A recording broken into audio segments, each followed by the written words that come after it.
There's a saying with parents that your children teach you just as much as you teach them.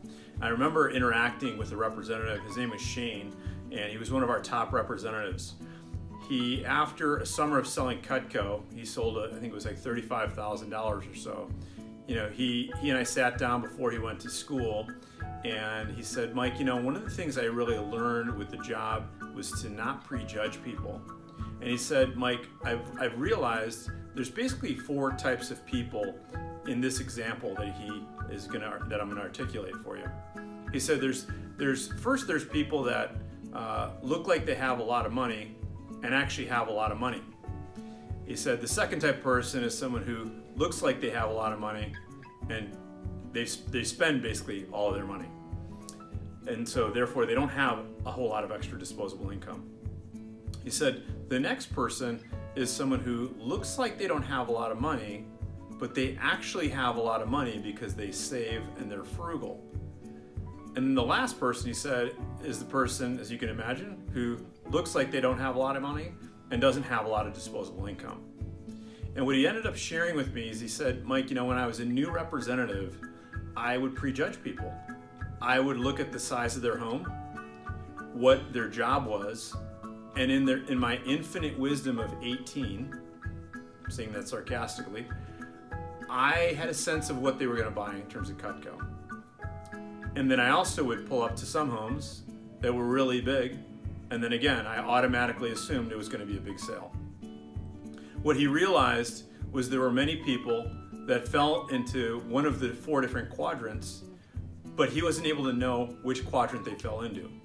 In other words, there are people that I showed Cutco to that I thought weren't going to be able to afford a lot because I knew quote unquote, what their disposable income was.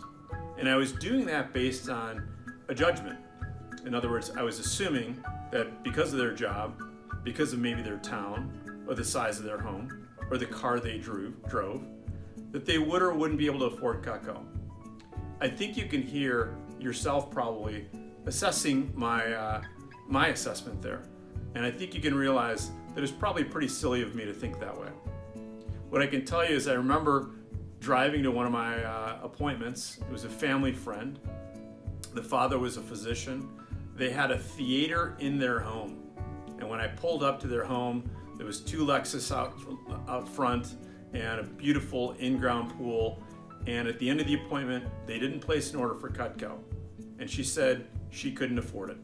And I remember on my drive home thinking, like, if she can't afford it, wow. I also remember doing an appointment for someone where I pulled up to the house, and it was in my eyes, it was at that point in my life, it was the worst looking house on the street. And as I opened the door partially fell almost down. And the reason I did that is to knock on the door because the doorbell didn't work. And I knew her job.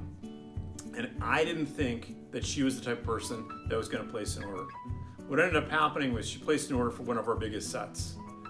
And what's fascinating to me is that those 2 examples are examples of what the story that Shane was relaying to me. I think a lot of times people prejudge whether someone's going to buy Cutco or not buy Cutco. And I think they just simply don't get the point. The point in showing Cutco is to let the person you're showing Cutco to be an adult and make that decision on their own.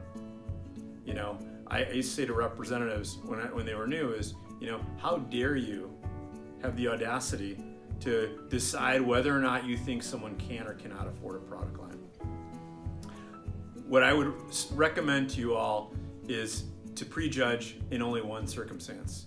Prejudge that they're a nice person and they might benefit from the product line. You're never going to go wrong by showing someone Cutco.